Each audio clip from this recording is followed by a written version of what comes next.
Bienvenue dans cette toute nouvelle actu. Au sommaire cette semaine, un tournoi de handball ouvert à tous. Visite de la préfète et de l'adjoint au maire dans nos locaux. À l'international, le premier film tourné dans l'espace. Et pour finir, le métavers. Pour sa troisième édition, le tournoi Green City Hand revient pour des rencontres interquartiers de Nîmes après 2 ans de crise sanitaire. Cet événement se déroulera sur 4 jours dans 3 gymnases différents pour les jeunes de 6 à 11 ans. Le succès est toujours au rendez-vous, près de 100 enfants participent à cette rencontre sportive. Pour cette année, le tournoi sera consacré à la découverte et l'approche des bases du handball. Les séances seront dirigées par des entraîneurs diplômés issus de différentes structures partenaires.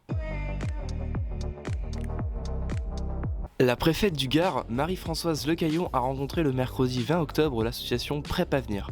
La préfète a répondu présente à la proposition de Yasmine Fontaine, déléguée de la préfecture, et de François Courdil, adjoint au maire de Nîmes, de rendre visite à PrEP Avenir. La démarche de Madame Lecaillon s'inscrit dans une dynamique d'échange avec les acteurs locaux. Ils ont pu découvrir l'atelier Admire-moi et Apprends-moi, nos vidéos, les ateliers ASL et bien d'autres.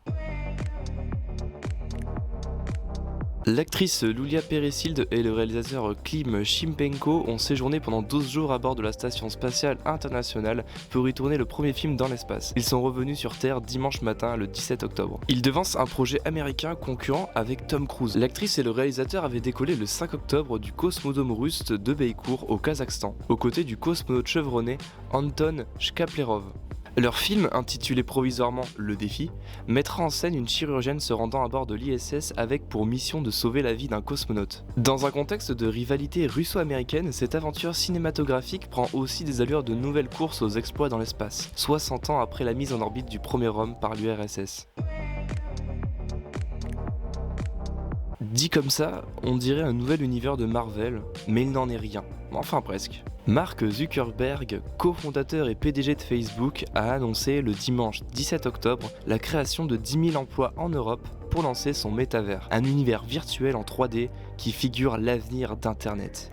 Contrairement à Neo dans Matrix, il ne s'agira pas de choisir entre la pilule bleue et la pilule rouge pour accéder au métavers, mais plus simplement d'enfiler un casque de réalité virtuelle et en moins de 2 secondes, vous voilà dans un monde parallèle en 3 dimensions, tout en restant bien assis dans votre canapé. Ainsi, dans cet univers virtuel en 3 dimensions, les utilisateurs peuvent faire les boutiques virtuelles et acheter des vêtements avec leur argent bien réel. Leur avatar pourrait alors les revêtir pour assister à une réunion en 3D avec leurs collègues avatars ou à un concert virtuel donné par un artiste bien réel.